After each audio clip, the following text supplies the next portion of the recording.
Man, all praises, all praises. So shalom to everybody online, Facebook, YouTube, and everybody in the class one more time. Man, we got a very intricate topic tonight. One that I feel has not been delved into enough, and something that I feel has become a plague in the nation of Israel. Something that I feel has quite literally started to tear away at the very fiber of our nation. Something that, if it's not fixed immediately and swiftly, then it's going to continue to perpetuate as it's been perpetuating for hundreds of years now. But of course, that topic is domestic violence in Israel. That's something that is a touchy subject, you know what I'm saying? Because it's something that is no cookie cutter answer for it. You know what I'm saying? Every situation is different. We can't say, oh yeah, this is this and this is that, and if this is happening, then you need to do this. Every situation is different, and we got to look at the intricacies of that. Now, we won't be diving into the intricacies of each particular situation because you can't do that in a 2-hour lesson. You just can't. But hopefully, you know what I'm saying, through the Spirit of the Most High, we'll delve into enough to where we're actually able to get a proper understanding of where we're supposed to be as a nation of Israel, and how we're supposed to reshape how our homes are actually ran and things like that. Because like I said, this has become something that is too prevalent. And as we're going to get into the lesson, this is something is ridiculous. But I want to get into the PowerPoint. I'm going to start off with a few definitions. First one being, what is domestic violence and abuse? Go ahead and read that for me, Art. There you go. Violent or aggressive behavior within the home, typically involving the abuse of a spouse or partner. See, it says domestic violence or abuse is violent or aggressive behavior within the home. So we can't disannul the fact that can also be partake and disseminate down to the children as well.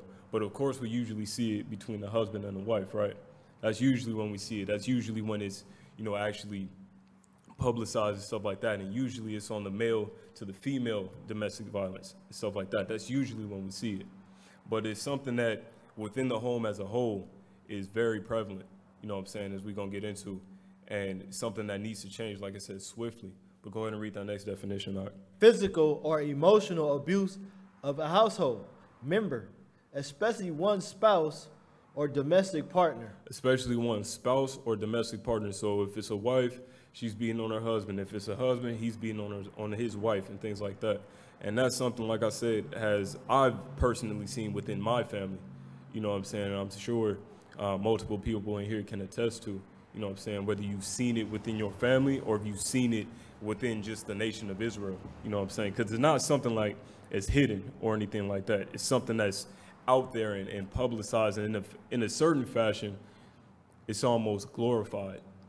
And that's the part that's scary. Because you see all of the youth and stuff like that, they're starting to perpetuate the exact same stigmas and the exact same behaviors that their parents are doing in the household. And it's like, how does that even become something that we should then glorify at that point? How do we get on World Star Hip Hop and say that that's something that we should be perpetuating to the point where the nation of Israel is so destroyed that we think that this normality is something that we should continue to push, continue to flood the streets with it. And that's something that needs to change. Like I said, it needs to change swiftly. It needs to. But let's get into the scriptures, though. Let's talk about it. Let's get Titus, chapter 2. Titus chapter 2, verse 1 through 5.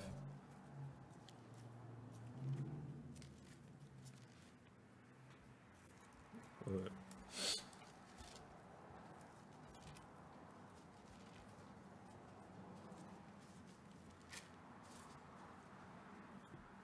Titus chapter 2, verse 1.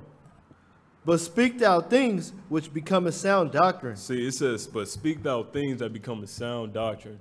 Sound means sure. Sound means secure.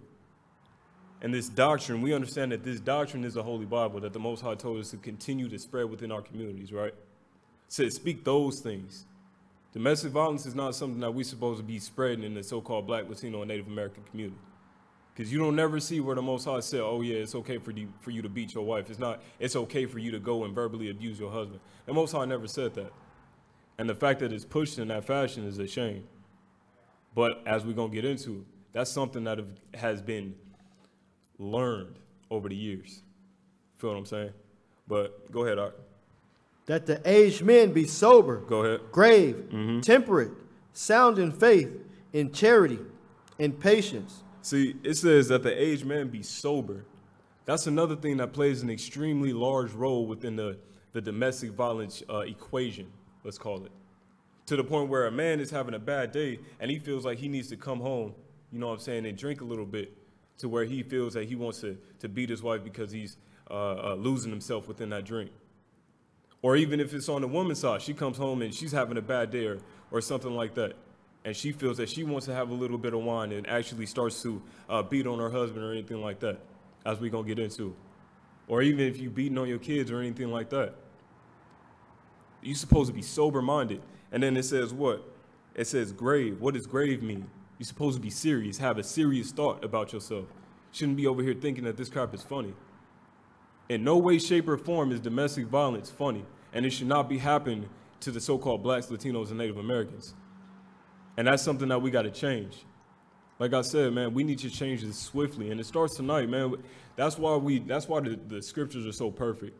Because it gives you the blueprint on how we're supposed to operate as a nation of people. It tells you do this and you'll have this. Do this and you'll have this. It's like mathematics. You follow the steps, you'll have the exact same result that you will need to get the proper result that you want. But as soon as you try to deviate from the equation or anything like that, then that's when we have issues. That's when we start to have these vain opinions in our minds, as Sirach says, and have these vain opinions and say, oh no, I want to do it this way. Oh no, I don't want to be sober. I don't want to have this serious thought. I don't want to be temperate. What does temperate mean? It means moderate in degree or quality, to be restrained, exercising moderation and self-restraint. The aged man, whether he's aged in physical age or whether he's aged in the spirit, that man is supposed to just ooze all of these different attributes to the point where he's not even concerned with all of the crap that's going on in the world, because he knows as soon as he comes home from work, that's his sanctuary, so he's good. He don't even have to worry about, oh man, now I gotta go, as we're gonna get into, now I gotta go home. Man, nah, he's good. He's going back to his sanctuary where he feels safe to be himself. A godly man or a godly woman of the Lord. We supposed to be temperate. We supposed to be oozing these things, sound in this faith. In the very faith that our forefathers and our foremothers died to protect so that we could have it. That Yahweh Shai Mashiach, Jesus Christ, died so that we could have it. We're supposed to be sound in this. We're supposed to have different aspects of charity, and we're supposed to be patient above all things. We need the patience. We absolutely need the patience, because patience is something that brothers lack for some reason, and even sisters as well. We too short-tempered. Oh, well, you just know me. It's not, nah, you need to change that. If you feel that this is just how I am, then you need to change that, because that's a slippery slope. And you think just because, oh, that's just how I am, man, that's wicked. You think, oh, I just like to talk, and if he ain't doing that, like, no. That ain't how we supposed to be acting as a nation of people. Because as soon, I bet you, if a brother went up to Yahweh Shai and started talking reckless, Yahweh Shai would put him to death. Right? So if a sister is going up and talking reckless or anything like that, then you need to check yourself. Examine yourself, as Corinthians says. Go ahead, Art. Verse 3, the aged women likewise. See, it said the aged women likewise. So this woman is supposed to have all of the attributes that the man is supposed to have, and then some. She's supposed to be sober. She's supposed to be patient. She's supposed to have that aspect of charity. Right? Go ahead. that they be in behavior as becometh holiness. See, they have to have the behavior that becometh holiness. You over here popping off at the mouth and being boisterous and not taking care of business and not wanting to subject to your husband, and when he's a righteous brother actually trying to tell you something that's going to better the household, and you got an issue with that? This brother is trying to build up the house, and you got an issue because he said, no, I don't want you to go buy some shoes right now. We got to invest in our house. But you take it upon yourself to go buy some shoes. We got to look at that, man. Because the man and the woman, they be trying to act like they just the victims. Like, man, what were you really doing? Were you inciting this aggression that actually happened to you? If you wasn't there, by all means, this isn't talking to you. I'm not speaking to you in this fashion. But if you was inciting this, then you got to check yourself. Go ahead. Not false accusers. So you shouldn't be lying on that man. And we see that all the time. It's like, oh yeah, you wanna act all crazy. I call the police on you. And get a brother hemmed up, you know what I'm saying, and start talking to her sisters and to her mother and to her friends and family and stuff like that, giving this man a bad name when he ain't did nothing. Lying on your kids or lying on your wife, whatever you may be doing. We got to drop that. That's for the birds. That ain't for the nation of Israel. Let the heathen do that. Let them destroy themselves. But so-called blacks, Latinos, and Native Americans, we shouldn't be doing that. That don't make no sense. We talking about being kings and queens, and yet we don't even have security in our house. What type of king, what type of ruler are you? You can't even rule an 800 square foot apartment, and you think you about to rule a kingdom? What type of foolishness is that? Because you don't want to check your spirit. Because you getting angry, you're not being sober. Because you don't have that aspect of patience on you. Because you're not acting in holiness. But we are kings and queens. Don't make no sense. But go ahead and read, Not false accusers, not given to much wine, teachers of good things. See, it said not given to much wine and teachers of good things. What are those good things? This law, as according to 1 Timothy. This law is the good thing. You should be teaching that to the younger men and to the younger women always. Because otherwise, how are they going to act when they're out there in the street? They going to take Cardi B. They going to take Jay-Z and all of these little Uzi or whatever his name is. They going to take all of that and think that those are supposed to be the things that they're supposed to emulate. Because they don't have any righteous brothers or sisters actually teaching them how they're supposed to be acting. Because it starts in the home. You got a young man or a young woman in the house and stuff like that. If they see order, they're going to act in that. Because you got to remember, a child is a sponge. So you got to get yourselves in order. The husband and the wife, y'all got to get yourselves in order because y'all got more on the line than just yourselves. It's more than that. And we got to stop being selfish with that stuff. Just because I didn't like the way he told me no. Man, you better drop that. Oh, man, she ain't cooking. Man, you better drop that. And go talk to your wife. Go talk to your husband. We want to go to Esau and the police and all that stuff before we actually go and sit down with our loved one. And be like, man, let's work it out.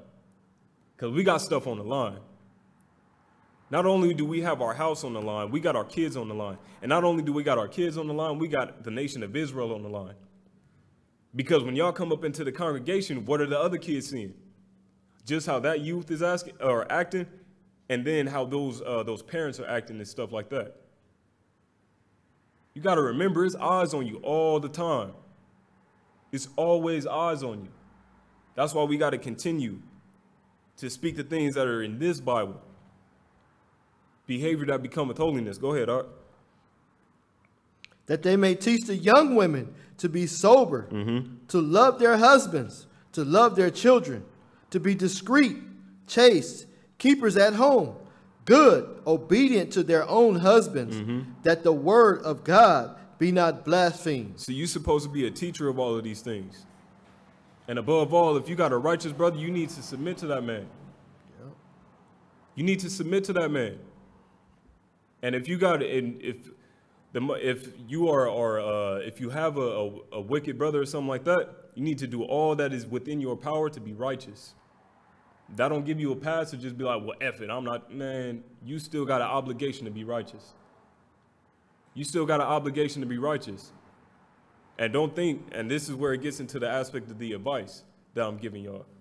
Don't think just because I'm saying, you got to be righteous and stuff like that, that you should just be there taking a beating or anything like that.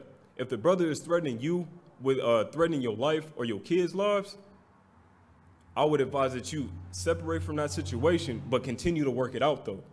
Don't just separate and be like, oh, snap, I'm done. Nah, man, you got to continue to work that situation out. Because, again, it's something on the line. If the man or the woman is threatening your life to the point of death, I would advise that you do that, but continue to work it out. As the scriptures say, you might have to separate for a time. But remember that that's just a separation. That man or that woman is still your wife or your husband, and you still got an obligation to work that out. Real talk. And that's something that we got to remember. People just be wanting to run away from the issues. It's like, man, you got to try and work it out first. But let me get Colossians chapter 3, verse 18. 18 through 19. Oops.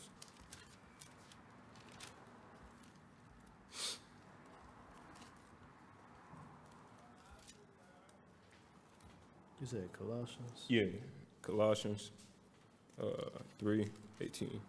Colossians chapter 3, verse 18. Go ahead. Wives, submit yourselves unto your own husbands. Go ahead. As it is fit in the Lord. See, the Most High said, submit yourselves. If you're a wife or you're a woman, you need to submit yourself to your husband. Feel what I'm saying? You need to do that.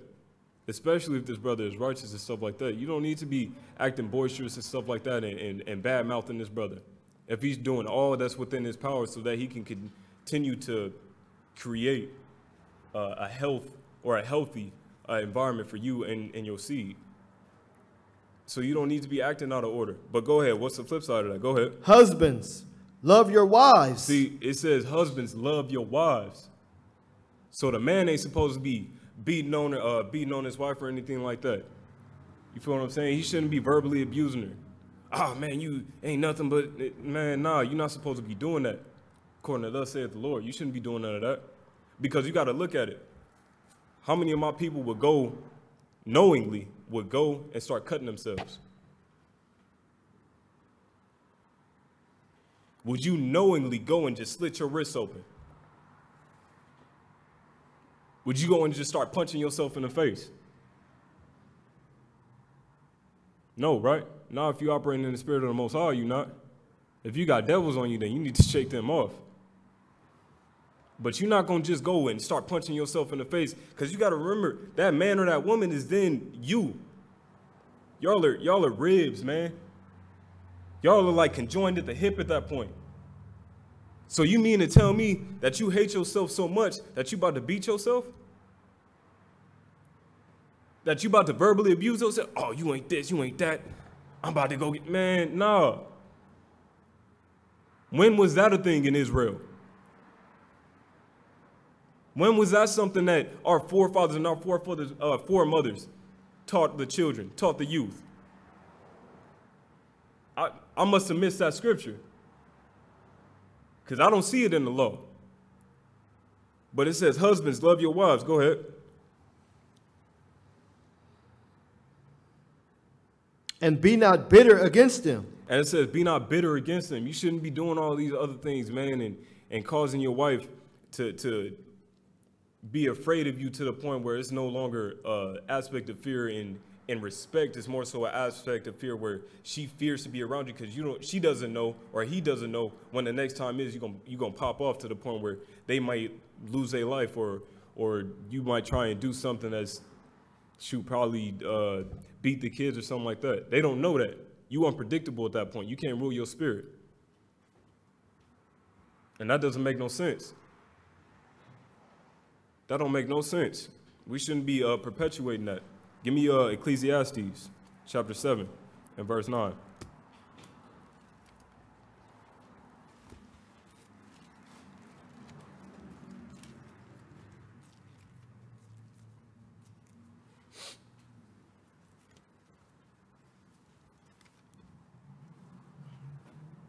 Ecclesiastes chapter 7, verse 9. Go ahead.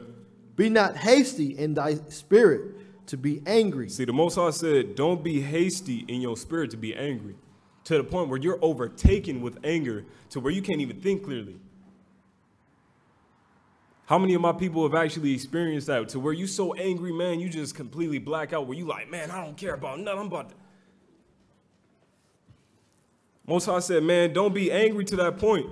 Continue to rule your spirit, because why? For anger resteth in the bosom of fools. The Most High called you a fool at that point. It's like the Most High, like, you can't rule your spirit, and you over here doing some idiocy and stuff like that. Most High, like, man, you an idiot. You over here doing all of these dumb things and stuff like that. You just hurting the name of Israel, Prince of Power. Makes no sense, but give me Ephesians 4:26.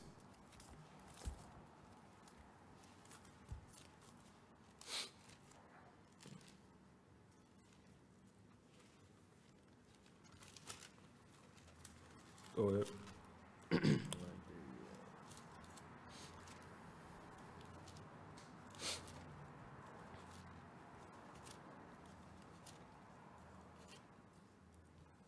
Ephesians chapter 4, verse 26. Go ahead. Be ye angry and sin not. See, the Most High said, be ye angry and sin not. Don't be angry and overtaken with your anger to the point where you about to start verbally abusing or laying your hands on your woman or your man, on your kids or anything like that. You shouldn't be that angry. You need to rule your spirit. You need to come back down to earth and actually start thinking. You need to meditate.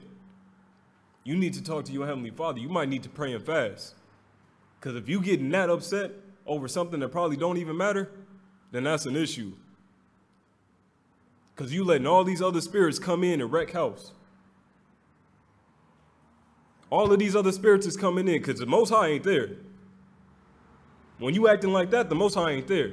You're like, oh, no. I'm not messing with him. We read that in Wisdom of Solomon, right? Wisdom of Solomon 1 and 5. Into a malicious soul, the Most High will not dwell in. Yeah. So if you over here being angry and stuff like that to the point where you can't control yourself, he said, man, I'm not even with you. So rule your spirit. Go ahead. Let not the sun go down upon your wrath. Go ahead. Neither give place to the devil. He said, neither give place to the devil, to the deceiver that's coming to wreck your household. Because that's one thing that they fear. To see a so-called black, Latino, and Native American woman and man in one accord, in one house living together and keeping these laws, statutes, and commandments, man, they fear that. Man, they fear that. That's why it's under attack. That's why it's under attack, as we're going to get into. That's something that has been perpetrated by the enemy. Whether that enemy actually is a physical person or a spiritual being. But go ahead and drop down to 31. Let all bitterness and wrath and anger and clamor and evil speaking be put away from you with all malice. Man, put that crap away from you. Go ahead. And be ye kind one to another. And be ye kind one to another. Man, this is your flesh, essentially. Man, treat that person how you want to be treated. Just like I said, we got to break down, as I said in the prayer, we got to break down those social constructs to where we think that this crap is normal. To where our kids are acting this crap out, to where they over here laying their hands on women. And these women are feeling so bucked up in their spirit to where they feel that they can hit a man and stuff like that and nothing is going to happen. You over here laying your hands on a man and expect a man not to want to fight back. Keep your hands to yourself. Man, woman, keep your hands to yourself. That's your hedge of protection. You better keep your hands to yourself. You don't need to be acting out of order like that. But go ahead. And be ye kind one to another, tenderhearted, forgiving one another, even as Yahweh, for Christ's sake, hath forgiven you. See, the Most High forgave us, right? Through the blood of the Hamashiach. So how are we supposed to then be quote unquote Christians and then not embodying that same thing? Embodying that same spirit. We should be exceedingly kind to our spouses. That's your friend, essentially. That's somebody that you choose to spend the rest of your life with. Don't make no sense for you to try and be raising a hand or verbally abusing them. Don't make no sense whatsoever. But give me Proverbs 25 and 28.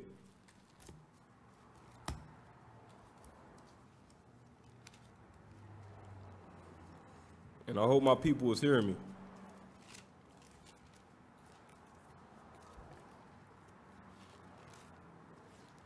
Proverbs chapter 25, verse 28. Go ahead. He that hath no rule over his own spirit Go ahead. is like a city that is broken down and without walls. Let me ask y'all a question.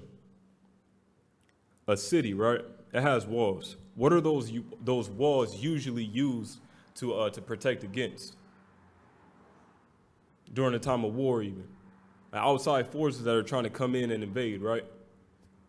Those are what those walls are for, to protect those inhabitants that are within, to protect whatever that is within those walls. That's what those walls are actually supposed to be defended against. But a person that don't even have the ability to rule over their own spirit, you are a city broken down without any walls. You let all of these different spirits that are contrary to the Most High come into you and start getting into your head and saying, yeah, you need to beat your woman because you need to beat her into subjection. Distorting what the Most High said.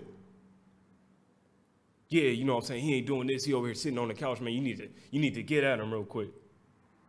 Man, you need to check that crap at the door and be like, hold up. Most High said, I got to respect my man. Most High said, I'm supposed to love my wife. I'm not supposed to be doing that. So check that crap at the door. Matter of fact, check it while it's on its way up. Catch that thought in the back of your head so that you can quickly and swiftly get that out of there. So that you can continue to dwell with the Most High and the Most High can continually dwell with you in your house. Yep. Right? We just talked about the tabernacles, right? We just talked about that. And if you over here allowing all these different spirits, the Most High said, I'm not going to be with you, dog. And your tabernacle is always going to be in derision. Always. You're going to always find a problem with it, with your house. It's going to always be an issue. Because you're not adhering and bowing yourself down to the law, statutes, commandments of the Most High God. And you allowing all these different outside forces to come in and wreak havoc. Because that's what they want to do. They don't want to see, like I said, they don't want to see an Israelite man and woman dwelling together in one house according to these scriptures. They don't want to see that. That's contrary to what they're trying to push out there in the world. So how is that going to help this social construct that they're trying to push to all of these youth and to all of these men and women that are thinking that they got this television love? Where they can come over here and be feminists in the house and stuff like this. They can buck up against their hedge of protection. Makes no sense. Most High said, man, you better reinforce those walls with my laws, statutes, and commandments so that you can have some sort of defense against all of these spiritual attacks that are going to come your way. We got to have that. Give me Sirach 37 and 12.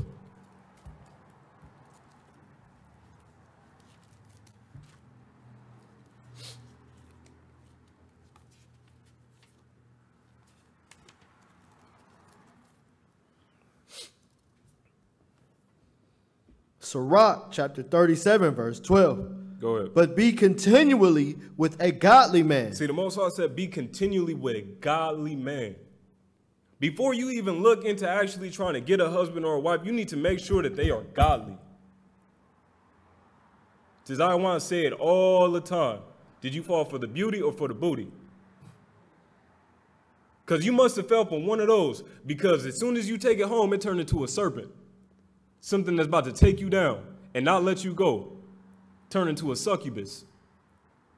That man then turns into some sort of troll that wants to dictate and overbear.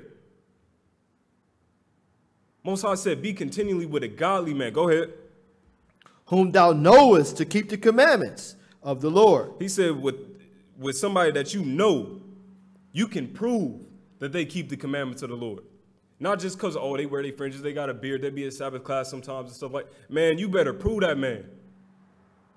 You looking to try and get married, you better prove that man for some years. 2, 3, 4, 5, however long it take. You need to observe that individual because they could be cool on the outside. They could be looking all purty and all that stuff, got the nice elaborate hair wraps, got the beards and the fringes and all that stuff. But what is his spirit like though? How does this man act when ain't nobody looking? Right? Because don't nobody want to dwell with a person that's wicked unless you wicked yourself. Right?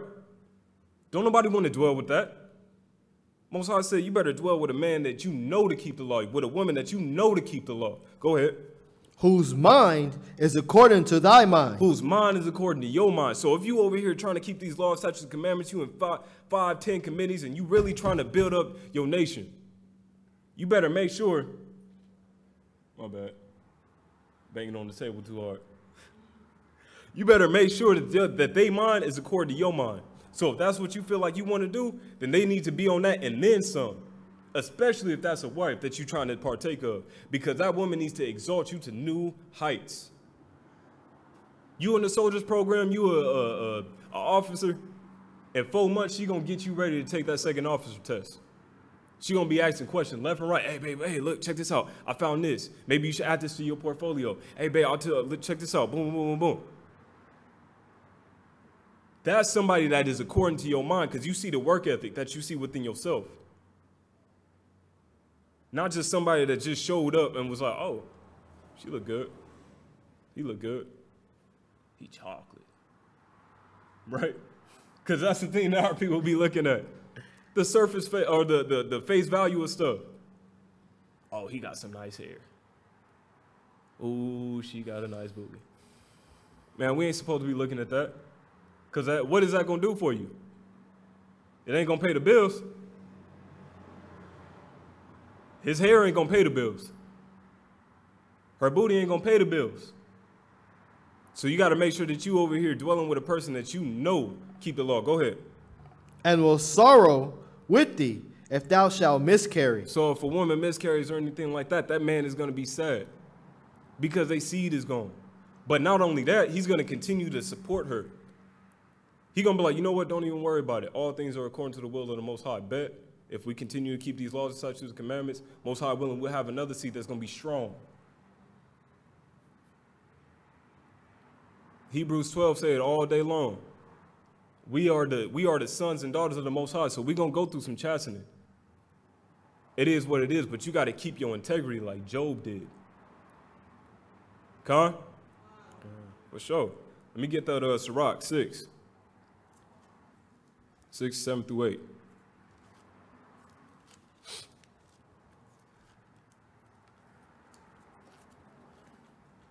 Hey, Aaron, is the sun down? Is the sun down? Oh, yeah, it's down right there. It's 8:06. Sustenance. Let me get that Sirach 6, chapter 6, verse 7. Verse 7. If thou wouldest get a friend, go ahead. Prove him first. Most High said, if you're trying to get a friend, because essentially that's what your spouse is going to be, right? Your friend. Somebody that you could joke with. Somebody that you can really just chill with. If you getting a friend, you better prove them thoroughly to the point where they ain't got no wiggle room. You like, bro, why you ain't in class? Sister, why you not over here marketing? Why you not trying to help spread this truth so our nation can get back to where it once was? What's up with you? Prove that man. Prove that woman. Go ahead. And be not hasty to credit him. Don't be hasty to credit them just because they look good. Because on the surface value, they got their fringes and stuff like that. Don't be hasty.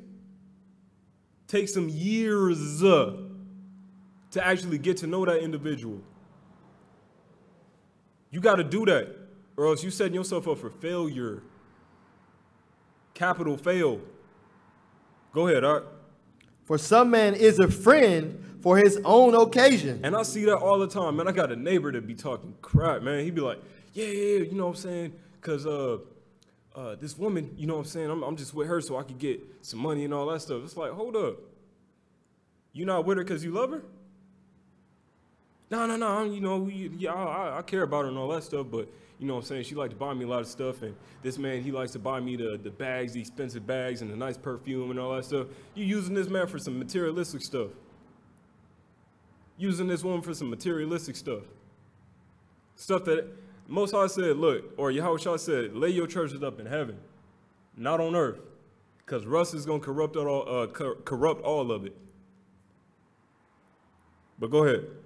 And will not abide in the day of thy trouble. And they going to flee. As soon as they see some trouble, I'm out of here. They about to fly away. Because they ain't trying to dwell with you in that time of trouble. It was cool when the bands was coming in, right? But as soon as that trouble come in, they be like, oh, peace. On to the next one. Don't make no sense in the nation of Israel. We shouldn't be dwelling like that. It's a sad existence to be dwelling in wickedness. That's sad. Something that's perpetuated in our communities. But give me Sirach 26 and verse 23.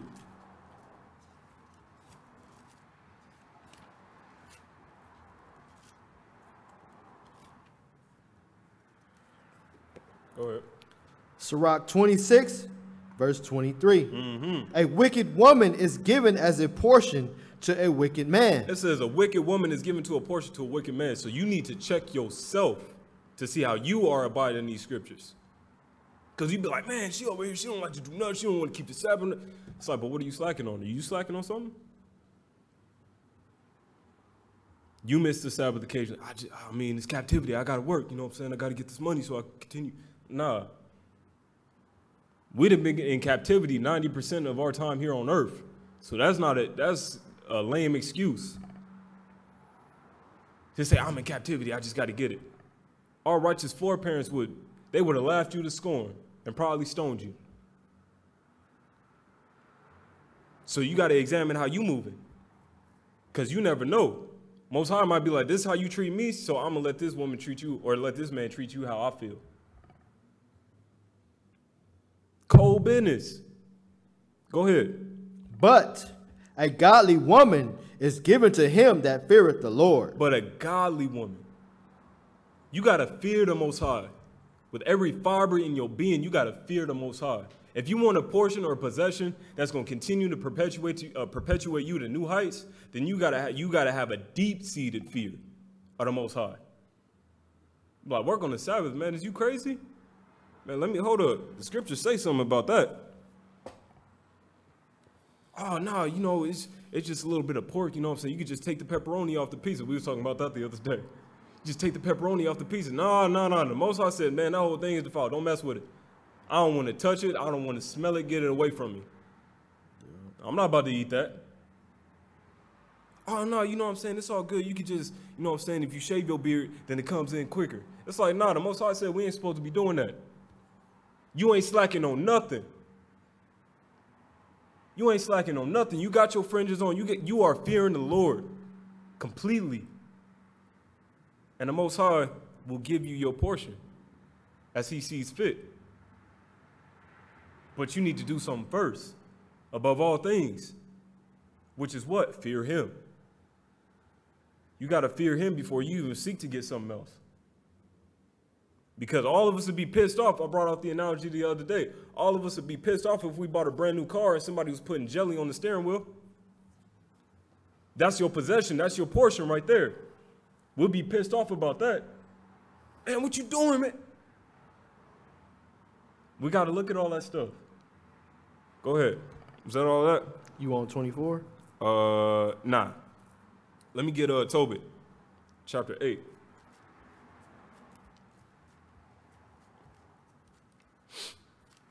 Chapter 8, and verse 5 through 7.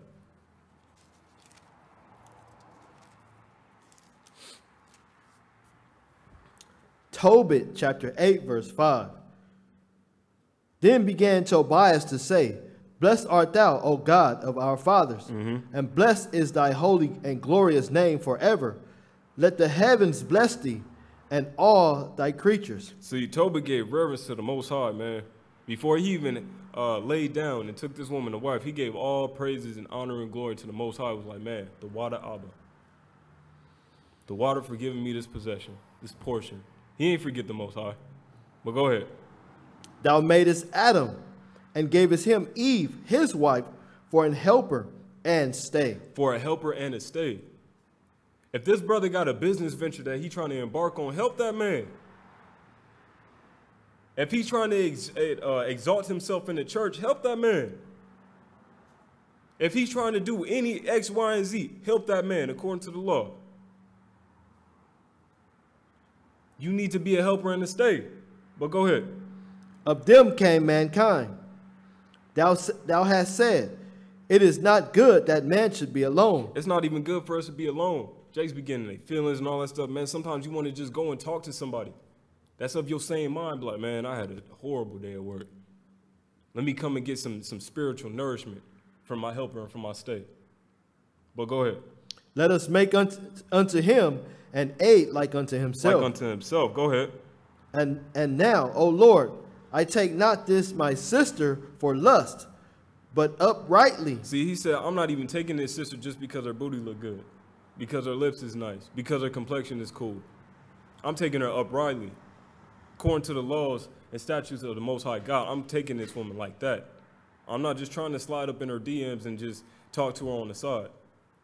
I'm trying to actually do everything in the light and do everything uprightly so that all Israel know, like, yo, Tobias is over here seeking Sarah, and boom, boom, he about to take her to wife and stuff like that. Everybody know.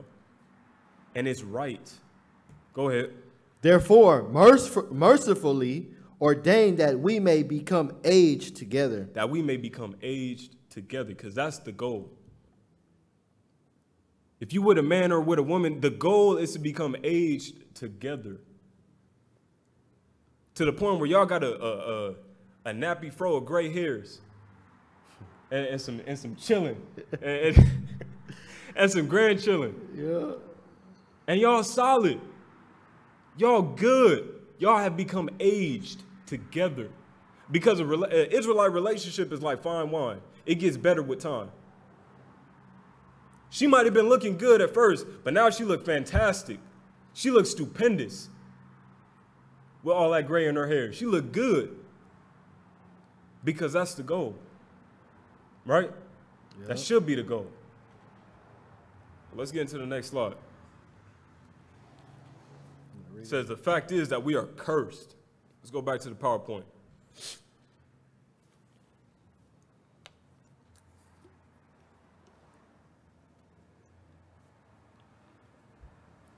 Go ahead.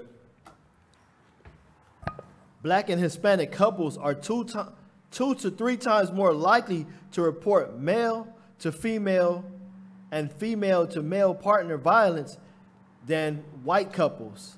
And alcohol plays a role in the increasing risk of violence. See, we see so-called blacks, Latinos, and Native Americans. We are 2 to 3 times higher than white folk to engage in these ridiculous acts. See, but they didn't include the Moabites. They didn't include the Asians. They didn't include the Arabians and stuff like that. So we don't know. This is at least 2 or 3 times. Over them, it might be 4, it might be 5, it might be 6. But the simple fact is that the alcohol, the drugs, whatever it may be to make your mind inebriated to where you can't actually judge a situation correctly and you're not sober-minded, that plays a large role within this. What's going on? That plays a large role within the domestic violence that we see in the so-called Black, Latino, and Native American communities. Go ahead. Research generally agrees that among ethnic groups in the United States, blacks are the most likely to experience domestic violence, either male to female or female to male, followed by Hispanics. So the so-called blacks, Latinos, and Native Americans are topping the charts. Thanks. And all of these different statistics, they are topping the charts. That's a curse. Straight up. No way around it. That's a curse. When you lead in the charts in something that's so stupid.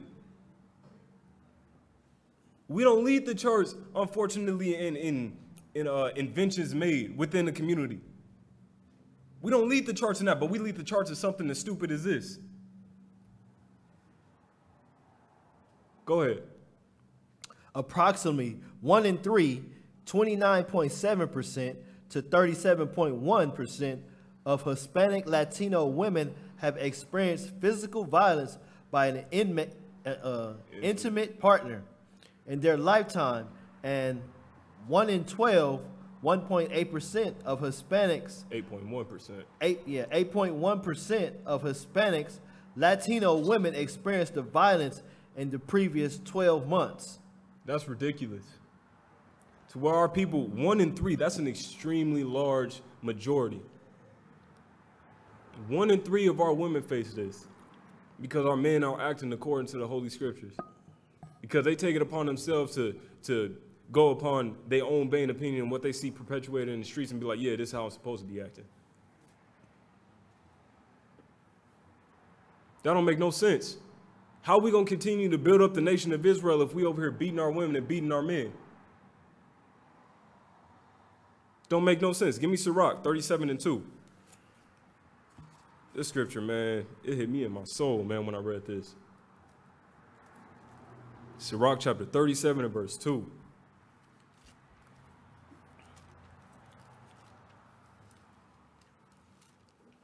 Verse 2. Is it not a grief unto death when a companion and friend is turned to an enemy? Man. He said, is it not a grief unto death when a companion and a friend is turned into an enemy? You living with this person, your companion, your friend, and now you treating them or they treating you as an enemy. You go out and do these spiritual wars all day long, and now you got to come home to your sanctuary and deal with that yet again. No rest. Constantly doing battle with these wicked spirits. And now the one person that you should feel the safest around has now become your enemy. That's a sad thing. That's where we get these ridiculous statistics from. Because our men are aren't taking hold of these holy scriptures and holding them close to their heart and getting all these wicked spirits out of their temple and stuff like that. Man, kick that crap out. Allow yourself to grow in the spirit of the Most High so that you're not perpetuating this crap in our community no more. You got a companion and a friend that's turned to an enemy. Man, that don't make no sense. But check this out. Go ahead and read that out. Right, yep. Y'all thought it was just happening to the women. Go ahead. This article is, the facts is we are cursed. The first large-scale study of domestic abuse, the 1975 National Family Violence Survey conducted by the late University of New Hampshire psychologist, sociologist Murray Strauss. Yeah, I'm getting tongue twisted. Sociologist Murray Strauss and his colleague Richard Gillis. Yeah, I think, yeah. Later surveys showed that in the mutual violent relationships, women were as likely as men to be in the aggressors. Go ahead. These findings have been confirmed in more than 200 studies. So just as men are the aggressors a lot of times, so can women. So can women. They could definitely be the aggressors as well. And we got to get this idea that it just happens to women, because that's not even true. As we're going to find in the scriptures, that's not even true. That's not even remotely true. And this brother right here, Joshua Miller, he was experiencing that and had to go to a center to where battered men and stuff like that have to go. Clutching his son in his arms in Dallas, Texas. But go ahead. It might not be easy to recognize domestic violence against men early in the relationship. Your partner might seem attentive, generous, and protective in ways that later turn out to be controlling and frightening. Go ahead. Initially, the abuse might appear as isolated incidents. Examples: insults, you or puts you down, stop you from seeing friends, family, gets angry when drinking or using alcohol, etc. See, all of these different things, she putting you down or physically abusing you, not allowing you to go and see your family and stuff like that. Don't make no sense, man. And it's not even all that easy to recognize, because Jake's is just built that way. We just internalize stuff. A lot of times we don't like to talk about stuff like that because it's embarrassing on the female side and on the woman's side and on the man's side, excuse me. That's embarrassing to say, like, man, my wife beats me. They verbally abuse me to the point where my self-esteem is so ridiculously low that I want to do physical harm to myself or I want to leave the situation. Especially if you got kids in the equation, man. You got kids in this situation and you over here continuing to do this foolishness within our communities, within our nation. But give me Sirach. Give me the book of Sirach, or Ecclesiastes chapter 25, verse 15. 19 too? For what? The same chapter. It's going to be 15 through 20. Oh, okay. Yeah. Nah, I know what So you're going to hit them all. Yeah, I'm going to hit them all, yeah. Go ahead. Sirach 25, verse 15. Go ahead. There is no head above the head of a serpent, and there is no wrath above the wrath of an enemy. Go ahead. I had rather dwell with a lion and a dragon. Hold up. Brothers, how many of y'all have dwelled or boxed with a lion? A full-grown lion, about 260, I think, when they fully grown. How many of y'all done boxed with a dragon? He said, I would rather dwell with a lion and a dragon than what? Than to keep house with the wicked woman. Than to keep house with a wicked woman. Somebody that's not dwelling in the fear of the Most High God. That's not according to your mind. That's not actually trying to perpetuate and build up their community. He said, I would rather dwell with a lion and a dragon than dwell with a woman that's not actually trying to have her mind stayed on the Most High. Go ahead. The wickedness of a woman changes her face. See, she was beautiful when you first met her. She was cool. She was acting, man, she was so polite. She was actually coming to class, actually had her head in the right state.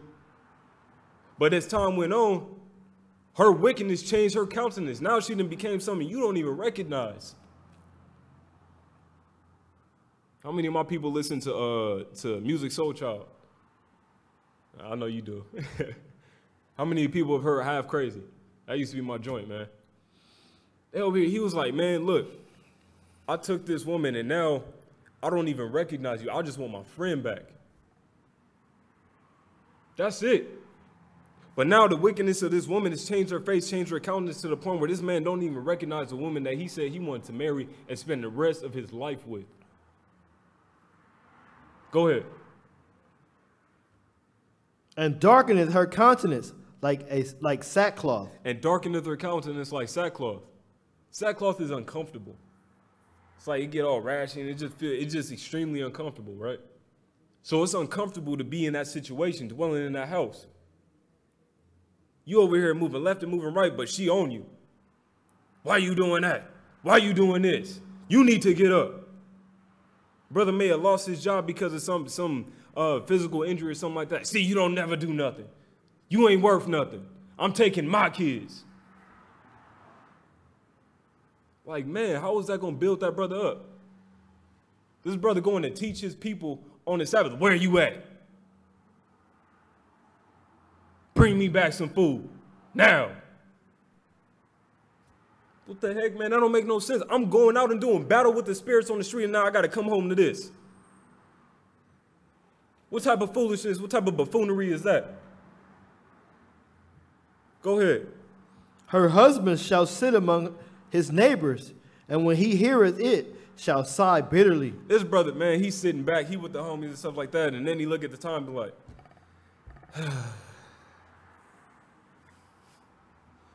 yeah, I gotta go home, brothers. Damn, here she come. Hey, she about to walk up. Hey, can she see me? Can she see me? Be like, Danyah Ahla. Oh, man, Most High, why? That's a sad thing when you got to dwell in the house like that. To the point where you don't even want to go back to your sanctuary, to where you're supposed to feel the safest, and now you like, man. Yeah, brothers, I'll catch y'all on the flip, man, and yeah. Jake's over here in the Sabbath class with their heads down in they pants, man, just sighing, not rejoicing. Go ahead. All wickedness is but little to the wickedness of a woman. Now that's a cold statement. That's a cold statement. This woman is so boisterous and overbearing in the things that she does to cause her to be this overly wicked individual. But what does it say later on? Go ahead and read that. Let the portion of a sinner fall upon her. Now let me ask y'all, what is the penalty of breaking the Sabbath? What about homosexuality? Death, right? Idolatry, all that stuff, right? It said, now let the portion of a sinner fall upon her. She gonna be put to death because of the way that she treating her husband. Verbally abusing this man to the point where he's not even feeling apt to go out and raise up his nation. Not even feeling apt to dwell in these scriptures. Feeling inadequate as a man of the Most High God. Go ahead. As the climbing up a sandy way Go ahead. is to the feet of an age. Now let me ask y'all. When you were younger and you were running on the beach and stuff like that, it wasn't that hard. Yeah, it was a little bit tough and here and there and stuff like that, but it wasn't as hard as when you got a little bit older. Now you try and run up a sand dune, you huffing and puffing 3 steps in. That's how this man feels. I'm 3 steps in and I'm huffing and puffing because, man, this is exhausting. I have to deal with all these ridiculous things that are coming up that really have no merit. That if we simply sat down and talked about it, it would be nipped in the bud. But now I got to run up this sandy hill, get all tired and exhausted in the mind and in the spirit to where I can't actually approach this as the Most High said I should. Go ahead. So is a wife full of words to a quiet man. So is a wife full of words to a quiet man. This man is just trying to dwell. He wants to love his wife. And this wife is putting him through hell. Like, man, you ain't gonna never be a teacher. You suck. You all. Hold up. I'm just trying to dwell with you, love you as my own flesh. And now I got to deal with all this crap.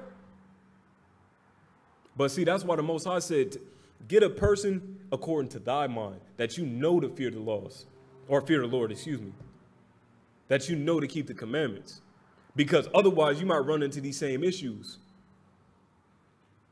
Right? Now drop down to verse 22. A woman, if she maintain her husband, is full of anger. See, the woman, she got a man that is injured, can't work. Just like what happened to Tobit. Brother couldn't work because he got injured. And now she said, man, you always sitting on your behind. Get up, do something. It's like, man, I'm injured. I can't go out and do nothing. My leg is broke. What am I going to do? What am I going to do? Over here talking about all of these other aspects of foolishness. This man, she's over here maintaining her husband, taking care of the house. I pay all the bills. You don't do nothing. Get out of my house. Don't make no sense. Go ahead and read. Impudence and much reproach. Impudence is strong hatred towards that man. Go ahead. A wicked woman abated the courage. See, a wicked woman makes the man have less courage. It decreases that man's very testosterone to the point where he don't even feel like a man anymore. He don't feel courageous enough to go and reach his people because of what he's dealing with at home. To the point where he's like, you know what? No, I'm not going to go out today, brother. I got I got to stay back. So hold up. The Most High said it's a light thing to go out and raise up the nation of Israel. What's up with you? Oh, shoot, man. It's some marital issues, man. And you can hear her in the background just talking crap. That's for the birds. That's for the heathen. Let the heathen do that. Let them destroy their households. We don't need our homes to be destroyed like that. That's not something that should be within our communities whatsoever. But go ahead. Make it in heavy countenance and a wounded heart. And a wounded heart. To a point where this man is being quite literally kicked when he's down. This brother is already lacking courage to go out and teach his people, but you add an insult to injury. You pouring lemon juice and salt on the wounds.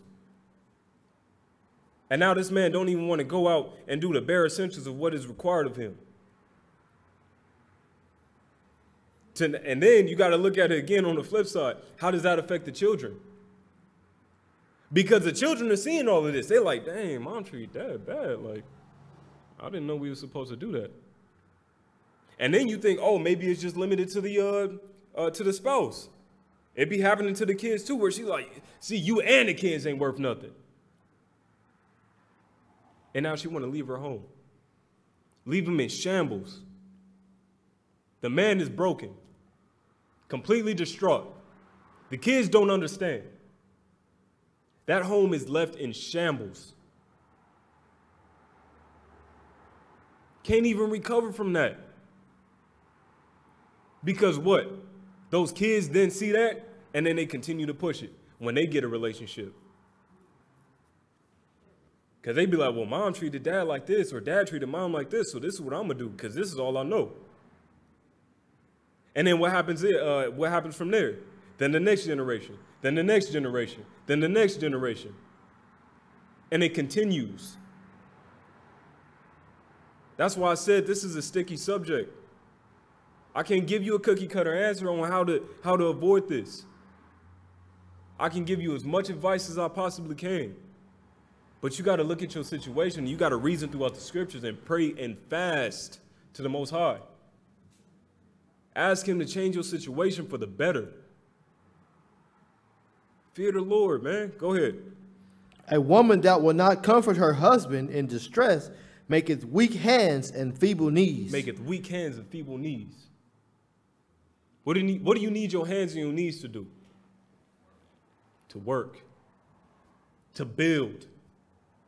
Jake say it all the time, right? We're trying to build our nation. And now this woman, or now this man, doesn't even have the strength about himself to actually rebuild the nation of Israel. Because of what's going on at home. Because he's like, man, I'm just not motivated anymore. I don't have the same strength of when I first came in and before I met this woman or before I met this man. I don't have the same zeal to now work because I'm exhausted. I'm running up these sand dunes. I can't even catch my breath because every day is something new. If it ain't something new, then it's something old. But it never gets resolved. Doesn't make any sense. You got weak hands and feeble knees. But was that all the 23? Yeah, that was it. Let's get into another thing. Let's get into the social engineering aspect. Because I talk about how our minds, right? We got to tear down the social constructs, right? But what is those social constructs? How many of my people have heard of the Willie Lynch letter? This is just one aspect, but how many of my people have heard of these letters? Or this letter, rather. Josiah Wan did a beautiful lesson on it, I believe, 2 weeks ago. Now, see, the cold thing is, as I said, all of these things were perpetrated by our enemies. To the point where it's going to be like, no. The so-called black, Latino, Native American woman, you're going to disrespect your husband because I don't want you to actually build up the nation of Israel. The so-called black, Latino, Native American man, you're going to hit and verbally abuse your woman. Child, you're gonna get verbally and physically abused because you bucking up. They want to completely turn the Israelite home into shambles, shatter it completely, so that way that what? You're dependent on a nation that can't save you. They want to make you dependent on them. They got all of these different institutions and programs to where you can sign up, but you have to have a broken home. Cold, ain't it? You have to have a broken home for you to partake in these benefits. I'm trying to build my home. I ain't trying to break it. But you got to have a broken home so you can get into this stuff. Man, let's read, man. Right from the top, right here where it says gentlemen. Can you see that? Yeah. Gentlemen, you know what your problems are? I do not need to elaborate. I am not here to enumerate your problems. Mm-hmm. I am here to introduce you to a method of solving them. In my bag here, I have the foolproof mm-hmm. method of controlling your black slaves. Of controlling your black slaves. Black, Latino, and Native American slaves, right? To the point where now, what happened? Oh, there we go. To the point now where we're continuing to push this crap in our community. Go ahead. I guarantee every one of you that if installed correctly, it will control the slaves for at least 300 years. For at least 300 years. Now that's a cold piece of history right there.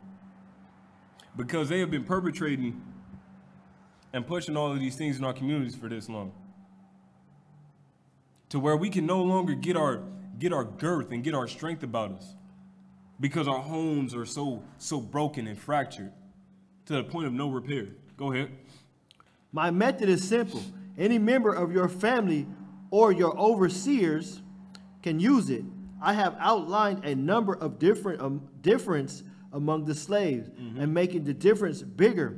I use fear, distrust, and envy for control. You see how cold this dog, that's the best way I could put it without going a little R-rated. See how this dog treats us? He said, if you implement this correctly, they will be controlled for at least 300 years. And I have outlined these differences within their nation to where if you make them a big enough deal, then they're going to hate each other for them. But go ahead, keep reading. These methods have worked on my modest plantation in the West Indies, and it will work throughout the South. Take these simple little list of differences and think about them. On top of my list is age, but it is there only because it starts with an A. Mm-hmm. The second is color or shade. There is intelligence, size, sex, size of plantations, and statutes of plantations. Attitude of owner, whether the slave lives in the valley or on a hill. East, west, north, south, have fine hair, coarse hair, or is tall or short. All of these differences. Go ahead. Now that you have a list of differences, I shall give you an outline of action.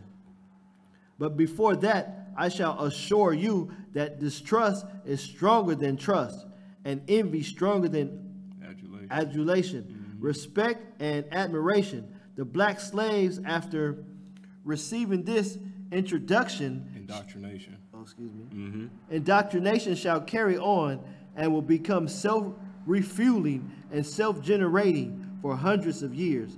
Maybe old black male. Hold on. It said what? Maybe what? Maybe old black. No. It says maybe thousands.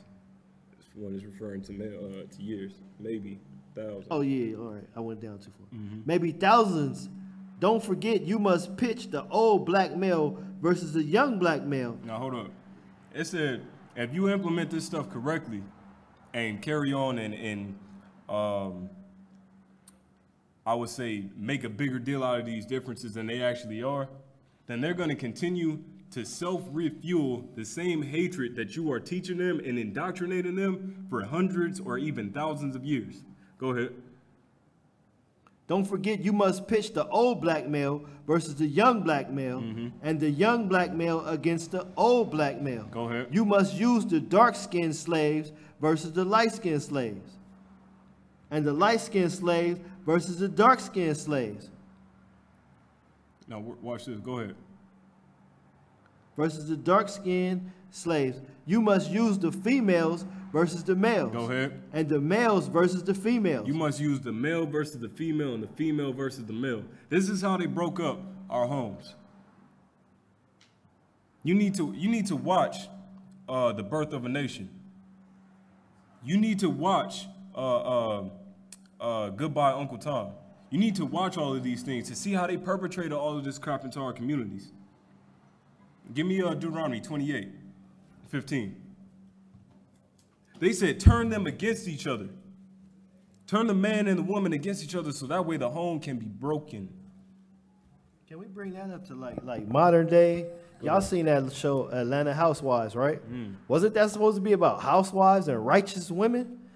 But they turned all of our women against each other in that show.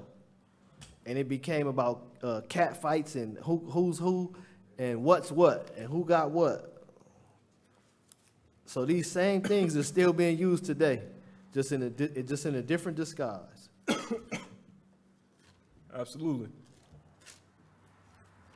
And on that show, all of them had money, right? Because it was about even basketball wives. These women had husbands that made a lot of money. There's no reason for these women to be fighting against their friends. They have things that the ordinary person don't have. But they was fighting over these little bitty things. Stuff that don't even matter. Yep. Deuteronomy 28:15. Yeah, 15, and then we're going to drop down to 54. We got to break that social engineering. Go ahead. Deuteronomy 28, verse 15. But it shall come to pass, Go ahead, if thou wilt not hearken unto the voice of the Lord thy God. See, we forget that. We forget that. This is like Israelite 101, right? Everybody knows Deuteronomy 28. But we forget that a lot of the stuff that we are going through is due to our own disobedience. We forget that a lot of times. That's why I went into all of the aspects. We got to remember the Most High. We got to place him above everything so that we can get out of these predicaments. But go ahead. To observe, to do all his commandments and his statutes, which I command thee this day, that all these curses shall come upon thee and overtake thee. See, to have our 10 tribe women, 1 in 3 of our women, just in the 10 tribe community, facing aspects of interpersonal violence or domestic violence or abuse. Those are when that is an example of how these curses will come upon us and overtake us. Because nobody else is topping the charts in that. Just Israel. The white folk ain't doing it. White folk is crazy. They stupid as heck. But they know it. They got at least enough sense to be like, well, shoot, I'm not about to do that and stuff like that. Or I'm at least mask it. It's like, man, we don't need to have that in our community at all. Like I said, get out to the heathen. Give them that back. We need to take our kingdom back. We can't do that if we got our men too feeble and too weak to build the nation. We can't do that if our men is then, while they're weak, their helper and they stay is not continually trying to lift that man up. We can't do that at that point. But go ahead and drop down to 54. Verse 54. So that the man that is tender among you and very delicate, his eyes shall be evil toward his brother. Go ahead. And toward the wife of his bosom. And toward the wife of his bosom. Go ahead. And toward the remnant of his children, which he shall leave. How many of my people was raised in single homes and in homes that were abusive or whether it's verbally or physically abusive? That's a curse that is overtaken. That's why I paralleled domestic violence to a plague. A plague does what? It's a parasite, right? Or it's a bacterium. It goes in and masks itself as other bacteria. That way it can perpetrate the body. And then once it's in the body, its sole purpose is to destroy the body. Its sole purpose is to destroy whatever body or thing that it comes into. And that's exactly what this crap is doing to our communities,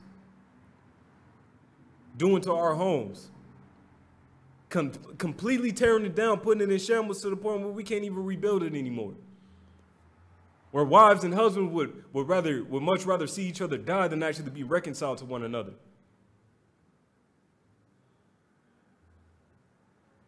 Don't make no sense. Go ahead, Art.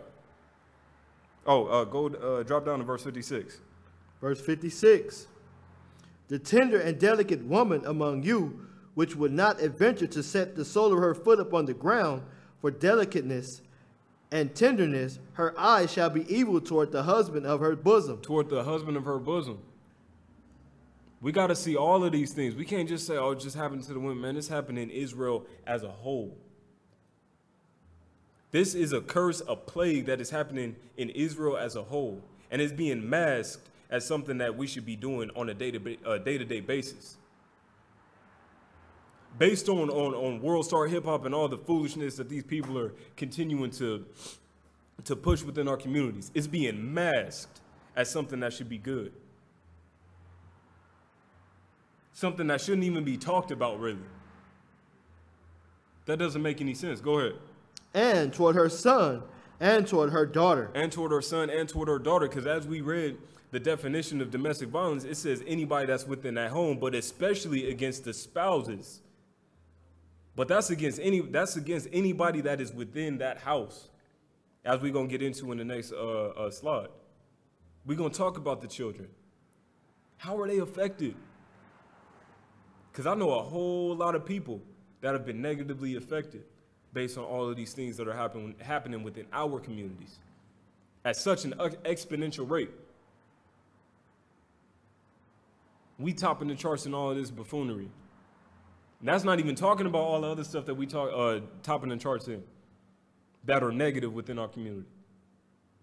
But give me Sirach 5 and 15.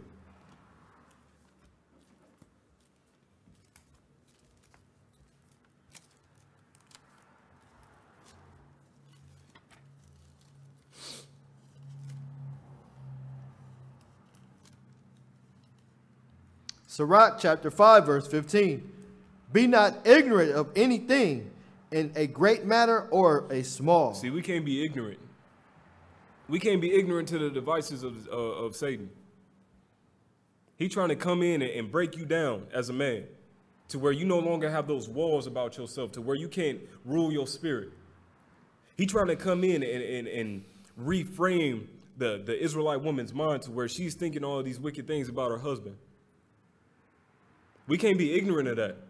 We can't be ignorant of the statistics that our people face and that our people are dwelling in. We can't be ignorant of how our nation overall is affected by this pandemic. We can't be ignorant of that. But give me Psalms.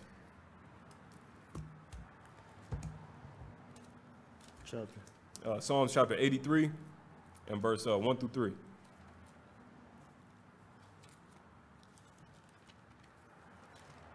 This perversion is going on for too long. Go ahead. Psalms 83, verse 1. Keep not thou silent, O God. Hold not thy peace, and be not still, O God.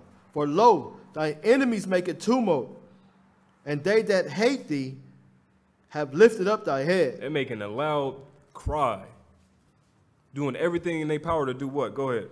They have taken crafty counsel against thy people. They have taken crafty counsel against thy people. The social engineering that we face due to the Willie Lynch letter and all of these other different institutions here in America and scattered abroad. All of these different things. All of these nations have taken this crafty counsel against us to try and break up our homes, to turn us against one another, to where we can't lean on each other for some support. Like, man, I'm feeling weak. Can you support me? Man, my hands and my knees are getting feeble. Support me.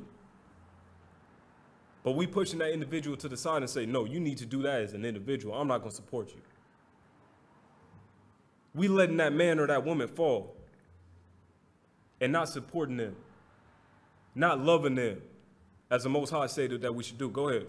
And consulted against our hidden ones. And consulted against our hidden ones.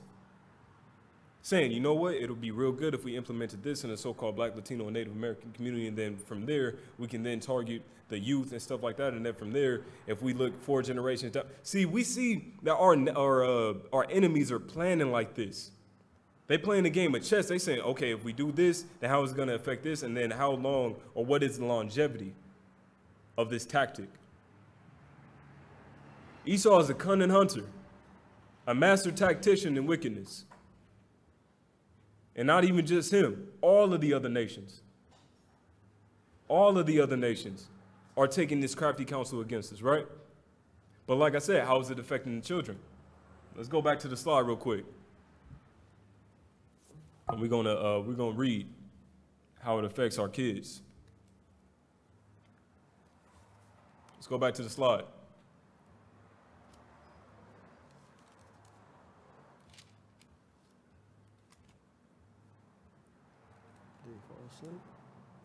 Man, Jake's fell asleep or something. What about the children? Go ahead. Yeah, go ahead. Effects of domestic violence on children result from witnessing domestic violence in a home where one of their parents are abusing the other parent. Plays a tremendous role on the well-being and developmental growth of the children. Witnessing violence. See, the developmental growth. They see this and think that this crap is normal. That is now a normality in their nation and that they should continue to push it. Ain't that the same thing that Willie Lynch was saying? Hey, yo, if we do it right, it's going to continue for generations. We just got to implement it right. 300, 400, 500 years, 2,000, 3,000, 4,000 years. If we do it right. But go ahead. Children exposed to domestic violence are likely to develop behavioral problems, such as regressing, exhibiting out of control behavior. In imitating behaviors, children may think that violence is an acceptable behavior and imitate relationships and become either the abused or the abuser. See, I've seen this happen within my family, to where my nephews and nieces have seen how things are going down within the home, and now they're like, you know what? My nephew was like, well, shoot, it's normal, so I'm gonna beat on my sisters. And I had to pull them to the side. Like, what the heck is you doing? What made you think that was okay? Oh, well, you know, such and such and such and such. It's like, man, you better shake that off. That ain't cool. You feel what I'm saying? And they trying to be like, oh yeah, well, shoot, when I get a girlfriend and stuff like that, or when I get a wife, I'm gonna do the same thing. She gonna respect me. She gonna respect you out of fear that you might take her life? That don't sound like a righteous man to me. But maybe I'm old-fashioned. But that's what we got to get back to. These holy scriptures. Go ahead and read, Doc. Some warning signs are bedwetting, nightmares, distrust of adults, acting tough, having problems becoming attached to other people, and isolating themselves from their close friends and family. See, you get so isolated because you don't know who to trust. The two people that are closest to you, you can't trust them. So then that makes you distrust almost everybody that comes into your life. That doesn't make any sense. Go ahead and read. Children exposed to violence in their home often have conflicting feelings toward their parents. An instance, distrust and affection often coexist for the abuser. So they not only love this individual, but they also hate them in their heart. I know somebody going through this. They like, man, I would much rather see my moms die than to actually dwell with her in peace. How does that make sense, dog? How does that make sense? But that's because of what? the incident or the example that was put in front of them. They can't trust you because they don't know when you're going to pop off. They don't know the next time when you're going to verbally abuse them. They don't know the next time when you're going to hit them, smack them upside their head for no good reason. They don't know. But go ahead. The children become overprotective of the victim and feel sorry for them. And feel sorry for them. Give me Proverbs chapter 22 and verse 6.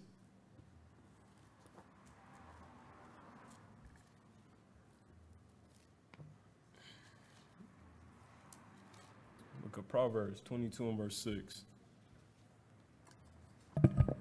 Proverbs chapter 22, verse 6. Train up a child in the way he should go, and when he is old, he will not depart from it. So it says train up a child in the way that he should go. So if you're training up this child in the aspects of and the behavioral practices of domestic violence or abuse, then that's what that child is then going to emulate. They're not just going to be like, oh, well, I just see them doing this, so let me not do that. A child is a sponge. They take in everything that we doing. So they see mommy and daddy doing it, so they like, okay, well, I guess this is just how it's supposed to be done. But the Most High said, train up a child in the way that he should go. He ain't supposed to go this way. He's supposed to go according to this law, according to these commandments. He ain't supposed to be over here beating up on his wife or if the woman is over here degrading this man. How does that make sense? That's just furthering the degradation of our nation. That doesn't make any sense. Then you continue in the stigma of women being disobedient to their husbands. Talking, you can't tell me nothing. And men over here laying their hands on their women. Love yourself essentially. Love your husband, love your wife, man. So that way your kids will then see that and then break the cycle. Because this aspect of social engineering needs to be broken. And the only way we're going to break it is through some change.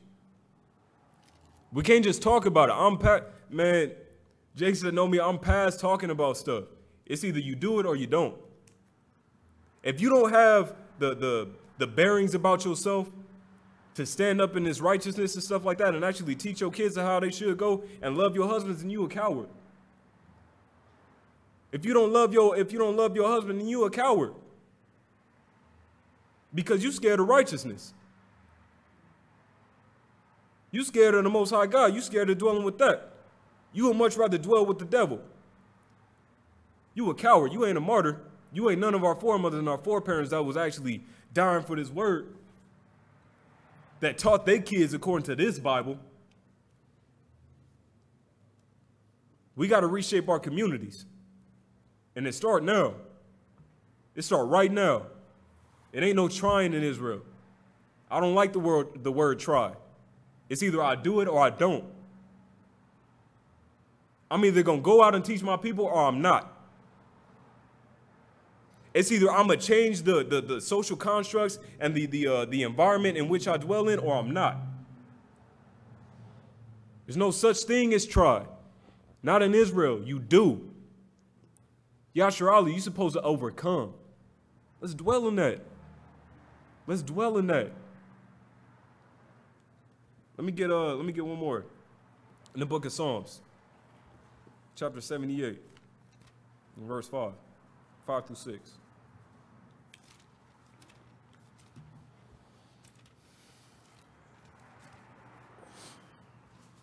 Psalm 78, verse 5. Go ahead. For he established a testimony in Jacob and appointed a law in Israel, which he commanded our fathers that they should make them known to their children. That they should what? That they should make them known to their children. That they should make them known to their children. These laws, statutes, and commandments. That we should make them known to our children so that we can break that cycle. So that we can break that stigma. So that these statistics that we see in right now are no longer even a thing. But we got to change now. See, that's the thing. When people say try, a lot of times people are just trying to give themselves room to continue in the same crap that they've been doing. Yeah, I'm trying to work out, but you know, it's kind of hard and stuff like that. But I'm gonna get on it though. I'm gonna try and get on it this week. Yeah, you know what I'm saying? I'm trying to keep these laws, statutes, and commandments, you know what I'm saying? But man, it's kind of hard, you know what I'm saying? But I'm gonna get on it this week. It's like, man, either you gonna do it or you not. Word is bond. Word is bond in Israel. Straight up. So you gonna do it? If you gonna do it, then do it. Or else don't even say that you gonna, I might, nah. If you gonna do it, you gonna do it. Let's reshape our communities, man. Let's allow ourselves to break that stigma and actually start dwelling as we should, as the Most High said that we should. Loving our wives, loving our husband, loving our kids, teaching them according to thus saith the Lord. That's what we got to start doing. Because anything other than that, it's far right. It ain't even dwelling with the Most High. He said, nah, I don't want no parts of that. Like I said, that's for the heathen, man. They can destroy their communities. I applaud them for doing so. But what I don't applaud is my people continuing to destroy their communities. I don't applaud that. That doesn't make any sense. But go ahead and read. Verse 6, that the generation to come might know them, even the children which should be born. Go ahead. Who should arise and declare them to their children. Who should arise and declare them to their children.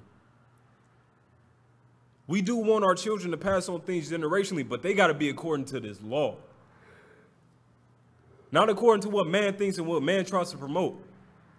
They got to be according to these laws, statutes, and commandments, what the Most High said was good. He said this Bible, these laws, these statutes, these commandments, my spirit is good. Everything other than that, you don't need it. Trust me. Because like I said, if you over here indulging in these different aspects, all you're going to have is a whole bunch of problems. But we got to reshape our community. Like I said, it starts tonight. It starts tonight. But give me, let's get to the next slide. Say the Israelite man and woman's duty. Shoot, can you read that? It's kind of small, huh? I can read it. It say, in building the relationship, the husband must view the wife as his personal sacred being. He must see her as he must see her as his special jewel, hewn especially for him. She is his unique helpmate. He must love her, he must protect her, he must care for her, and he must be willing to give his whole self for her. This means accepting her as accepting himself. Just like I said, how many of my brothers was actually going to go and start lumping themselves up? That stuff is stupid. You go over here, you're going to go in the bathroom, look in the mirror and say, you ain't worth nothing. You got issues, man. You got devils dwelling with you. But that's not how we're supposed to be treating our helpmate and stuff like that. But then it says this means providing an environment of comfort for her. This also means protecting her from the outside influences that tear down the sacredness of the family, which we got into, right? Which is the Willie Lynch and all of these other things that they're trying to perpetrate. And then it says, it says influences even from the acquaintances and friends that damage the family relationship. So you got to look at it on all of these different aspects. Her friends is up in their ear talking about, like, man, you don't need to hang out with them friends no more. They over here trying to wreak havoc in my house, in our house, where we trying to fear the Lord. You don't need to be dwelling with them. Her auntie over here like, you know he ain't worth nothing. You know she just a whore. Like, man, hold up, man. That's my wife. That's my husband you talking about. You need to pump the brakes. You need to rebuke them and be like, hold up, I don't know what you think you talking about, but it ain't right. My man is the best at this, and this. My wife is the best at this, and this. She take care, she rise up early in the morning, just like the Proverbs 31 woman. She rise up early to make food for her family. This man goes out and does battle on a daily basis to protect his family. No outside force should try and come in and destroy that. And you shouldn't allow that. But what else do it say? It says to hurt her is to hurt himself. To abandon her is to abandon himself. He is her protector and a source of strength. To do less makes him less than a man. I agree with that wholeheartedly. You over here, that's why I said, cats that's not operating in this righteousness, you a coward. You a coward. Sisters that's not dwelling in this righteousness, you a coward. And you better check yourself. You seriously need to check yourself according to 2 Corinthians 13:5. So that you can correct that spirit that's on you. Real talk. This goes for the man and the woman. This goes for the man and it says man right there, but it's vice versa. The woman don't need to be feeling entitled like, yeah, I can buck up and he can't say nothing. That's what's taught in the world. Not thus saith the Lord. But give me 1 Peter.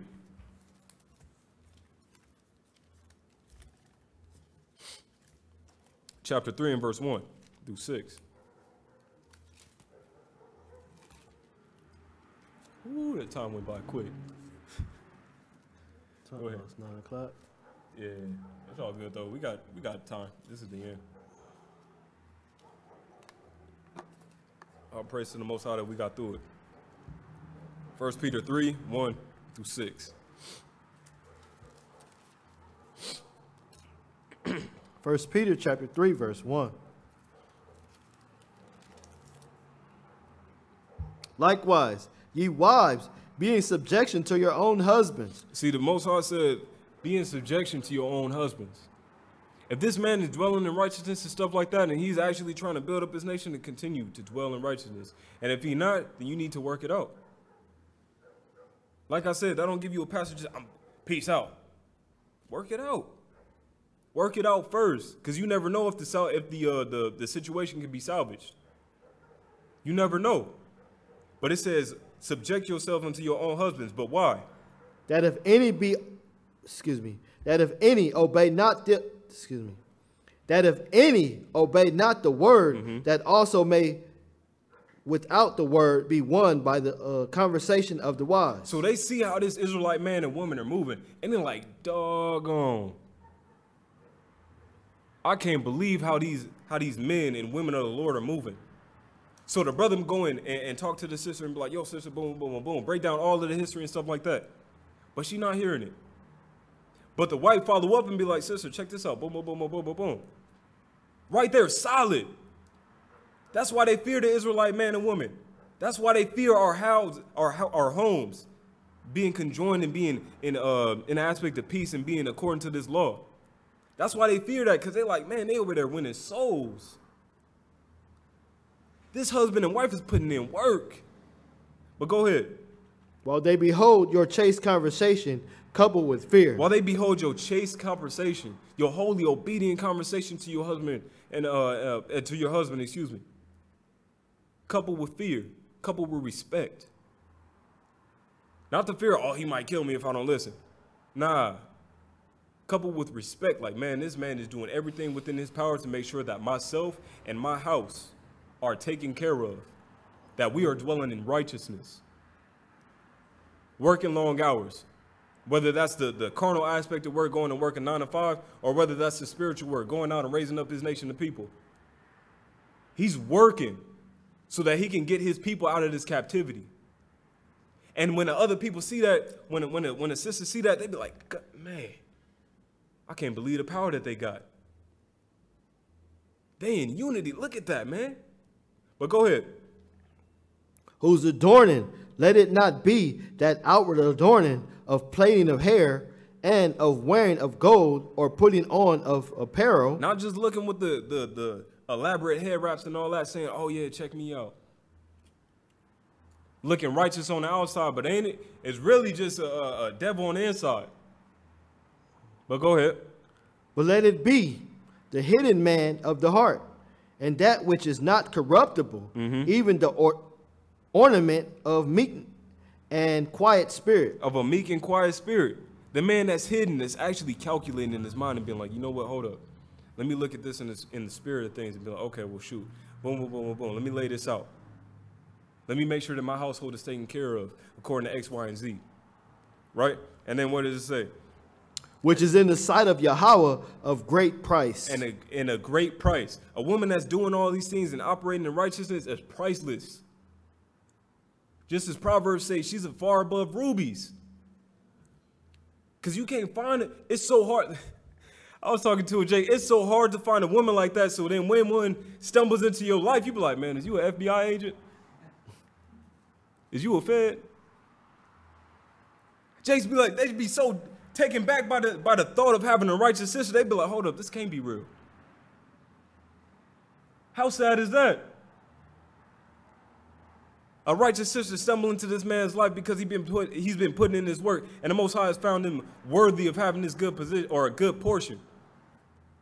Something that's far above the riches of this world. Right? Of a great price. Go ahead. For after this manner, in the old time, the holy woman also, who trusted in God, adorned themselves, being in subjection unto their own husbands. So being in subjection to their own husbands. Listening to this man when he's trying to guide you in the correct fashion. Listen. Don't be popping. Nah, I don't want to do it that way. Going according to your own vain opinion. It's like, just listen. What he's saying is, I want to do this so that way in 2 and or 3 years we can have such and such. Trying to build up. Trying to say, I want to just further us just a little bit. So that way when our kids come on the scene, we can have something to give them. Right? Go ahead. Even as Sarah obeyed Abraham. Go ahead. Calling him Lord. Calling him Lord. Of course, we understand that man is not above the Most High God, but she has such a respect for this man that she said, Lord. She has such adoration for this man. She was like, you know what? I see the spirit that this man is moving in, and I want to dwell with this man. I'm going to call him my Lord, ruler over me, completely in subjection to him because he's teaching her the right things. Go ahead. Whose daughter ye are, as long as ye do well. As long as you do well, though. You can't just say, oh, I'm a daughter of Sarah. And then you over here popping off at the mouth and doing all this other foolishness. He said, as long as you do well, according to this Bible. Go ahead. And are not afraid with amazement. And not even afraid of, with any amazement. Yeah. You ain't afraid to keep the laws. You ain't afraid to be in subjection to your husband. You teaching other women to do that. You saying, hey, what's wrong with y'all? Y'all need to be in subjection. Y'all need to be the ones that's actually listening to your hedge of protection, because all he trying to do is protect you. That's it. He's getting this roof over your head. He's actually building you up in the spirit. But that's not publicized. That's not actually something that our women want nowadays. That's a sad thing. I know you want to say that. I'm not talking to you. She looked around like, who you talking to? Nah, let me get Ecclesiastes. Can I expound on this part right quick? Yeah, go ahead. And are not afraid with any amazement, meaning that they're not going to be afraid of keeping the law in entirety. Because one of the biggest things in Israel, a lot of women, because men was in the world, women was in the world, and now you find out that, according to the scriptures, your man can have another wife. Women are afraid of that. These women weren't afraid of that. They weren't afraid to keep God's laws with amazement. And it is some beautiful relationships in Israel where there is one husband and the man has multiple wives, and the women know how to get along together. But women are afraid of that as well. But these women weren't afraid with any amazement. They kept the scriptures. They kept the law. They found out, because this was a hard thing for some of the women now, is they find out that, oh man, when you come into this truth, the man is put ahead of the woman. When they was in the bootleg church, the woman was exalted. They said, happy wife, happy life. You want to have a happy wife? Give all your money to your wife. But now, according to the scriptures, as the man becomes the head, the women are now like, they're not afraid as long as the women in the world that they left are not talking about them. Which, that's a shame. And it shouldn't even happen, because you know the truth, you understand the truth, but you don't accept it, because the women in the world, you still accept their, what's that, when you gotta get somebody's opinion of you? What you mean? You get their approval of you. when you should have the approval of the scriptures over you, over your life and over your husband's life. So yeah, man. Nah, yeah, that's good. That's good. You know what I'm saying? Because it just shows how far people have fallen. You feel what I'm saying? From thinking that, from where we are now afraid to keep these laws in its entirety, and we view that as a negative thing. But don't look at everything that's happening out in the streets, out in this wilderness and stuff like that as a negative thing. Tables have been turned upside down, right side round, right? So now we view the right thing as the bad thing and view the bad thing as the right thing. Just like the Jake said. That don't make no sense. Don't make no sense. Let me get that Ecclesiastes. We almost done, y'all.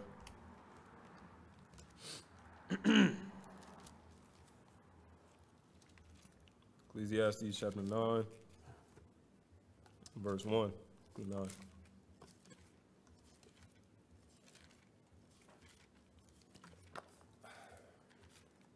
Ecclesiastes chapter 9, verse 1.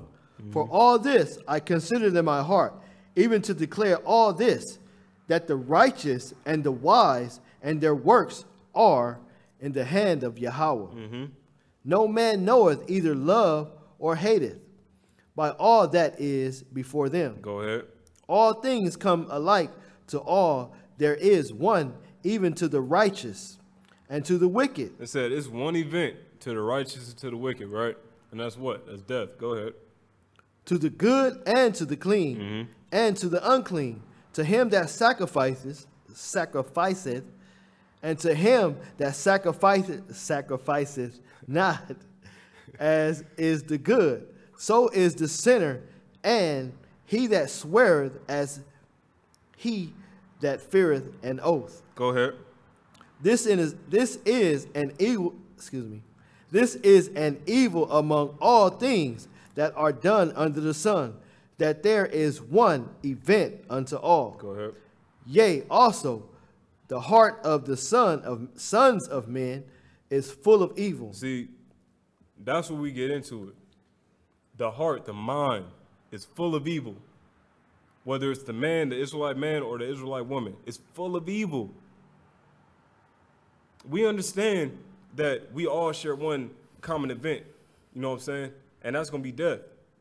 But see, the death of the unrighteous is going to be far worse than the death of the righteous. Because we're looking to that, to have that hope and to have that kingdom. Them, they just living here on earth. They don't have any hope. They just trying to, that's the whole aspect, or the whole drive behind, what was it, YOLO, right? You only live once. So I'm going to do all that I can here, because once I die, that's it. Go ahead. And madness is in their heart while they live. And after that, they go to the dead. Go ahead. For to him that is joined to all the living, there is hope. And for a living dog is better than a dead lion. Go ahead. For the living knoweth that they shall die, but the dead knoweth not anything, neither have they any more a reward, for the memory of them is forgotten. For the memory of them is forgotten. So an individual that's not abiding to these laws, statutes, and commandments, they're going to be forgotten in time. But this man that's abiding to these laws, statutes, and commandments, he's going to be glorified at the end. He's with every fiber, and with every fiber of that woman's being, they are trying to get this kingdom and really trying to subject themselves unto the Most High God so that they can have some sort of hope to actually get this kingdom. They're not going to be forgotten, no.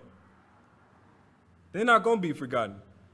Because you see all of the righteous men and women of the Lord that's in this Bible, how often are they talked about? They talked about a lot. I hear about King David a lot. I hear about Jesus Christ a whole heck of a lot. But go ahead. Also their love and their hatred and their envy is now perished. Neither have they any more a portion forever in anything that is done under the sun. They ain't even got a portion. But check this out. Go thy way, eat thy bread with joy. See, it says, go thy way and eat thy bread with joy. This is talking about the righteous man. Go thy way. Go ahead and keep these laws, statutes, and commandments, and go into your house, man. Go into these different aspects of the field and stuff like that, and go and eat thy bread in joy.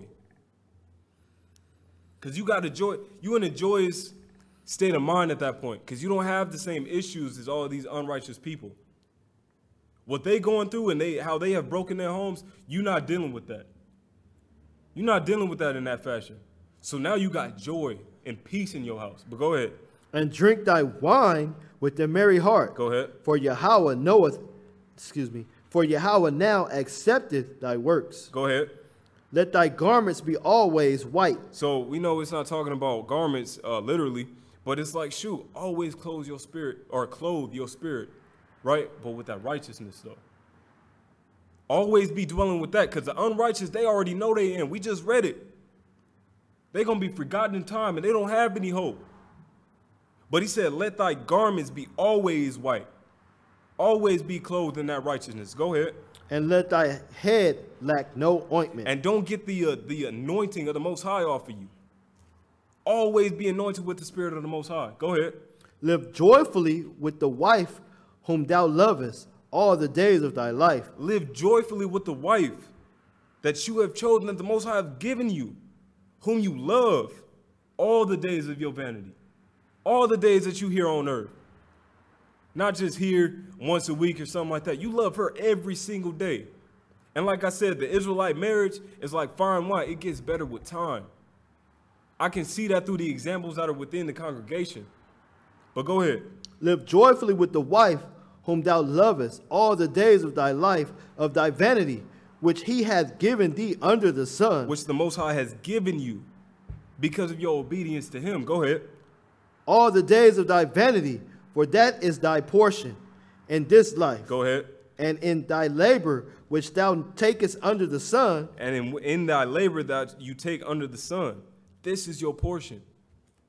Continue to dwell in that joy and that happiness. With the wife, excuse me, still thinking about the Israelite marriage. But with the wife in which you love. You should love this woman. And that woman should love you. In all ways. And y'all minds, and you should always be clothed with the righteousness of the Most High. Always. That should never be a thing that leaves your house or your spirit. You should never say, all right, well, let me take this garment off. Nah. You keep that garment on. It's always going to be white. Always an aspect of purity. Right? Now let me get Sirach. Do you have anything else? I just want to do one scripture. Oh, okay. I'm gonna wrap it up real quick. Sirach 26:1. No matter. Took all the time. 1 through 4.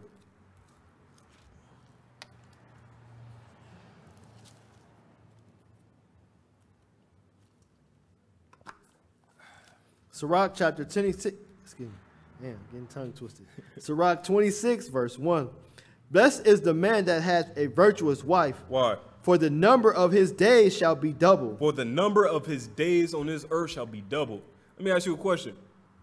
We just read about how a woman, if she's wicked and stuff like that, she's worse to dwell with than a lion and a dragon, right? So you look at it, a brother that got a wicked woman or anything like that, he may live 40 years, 50 years, 60 years maybe, if you're lucky. But with that righteous woman, he gonna live an easy 100. He gonna fulfill the days of his life because he don't have to worry about all these different aspects of spiritual battle that he got to do within his sanctuary. He ain't got to worry about that. He said, "A man that hath a virtuous wife, his days are double." Go ahead. A virtuous woman rejoiceth her husband. Go ahead. And he shall fulfill the years of his life in peace. In peace. Go ahead. A good wife is a good portion, which shall be given in the portion of them that fear the Lord. Them that fear the Lord fervently. That fear should grow daily. Your flesh should die daily. Go ahead. Whether a man be rich or poor, if he have a good heart toward the Lord, he shall at all times rejoice with the cheerful countenance. Whether that man have some riches or not, He gonna not only have that good portion, which is his wife and stuff like that, but he's also gonna have the love of the Most High on him. So he's not even gonna be worried about any of that carnal stuff, because what? He's building his treasures up in heaven. He's laboring, blood, sweat, and tears, so that he can have this right into the kingdom of heaven. Right? But drop down to 26. A woman that honoreth her husband Go ahead. shall be judged, wise of all. See, a woman that honors her husband shall be judged wise of all. She's going to be like, man, this sister's always, you know what I'm saying, trying to build up her husband and stuff like that. She don't never have nothing bad to say about her husband. You're going to be accounted as a wise sister, as opposed to a sister that does what? But she that dishonoreth him in her pride, Go ahead. shall be counted ungodly of all. Ungodly of all. And we read earlier what that ungodliness is going to get you. It's going to get you a swift death. Swift. And not even just one, because you got to remember, the Most High controls the physical and the spiritual realm. So he said, man, you better fear the person that can kill your body and your spirit. So we got to remember that. We got to examine ourselves. And we got to make sure that we are breaking these social constructs. But go ahead, Art. What you want to get? Oh, no, that's it. That's it? Yeah. Shoot. So, man, all praise to the Most High, and I would hope that this lesson was edifying to somebody that either if you're going through it or somebody that that has witnessed it. You know what I'm saying? You can have the proper precepts or the just some more understanding on how to deal with it. If you're looking to get a husband, vet that man. If you're looking to get a wife, vet that man or vet that woman. You know what I'm saying? Vet these individuals. You feel what I'm saying? That way you can actually be clothed in that righteousness. You ain't got to deal with the foolishness. We ain't got to be statistics no more. That changes tonight. Con? All praise to the Most High. Shoot, let's rise and face the holy city. Yerushalayim, Shalom, the foundation of peace. All praise to the Most High. Close that door.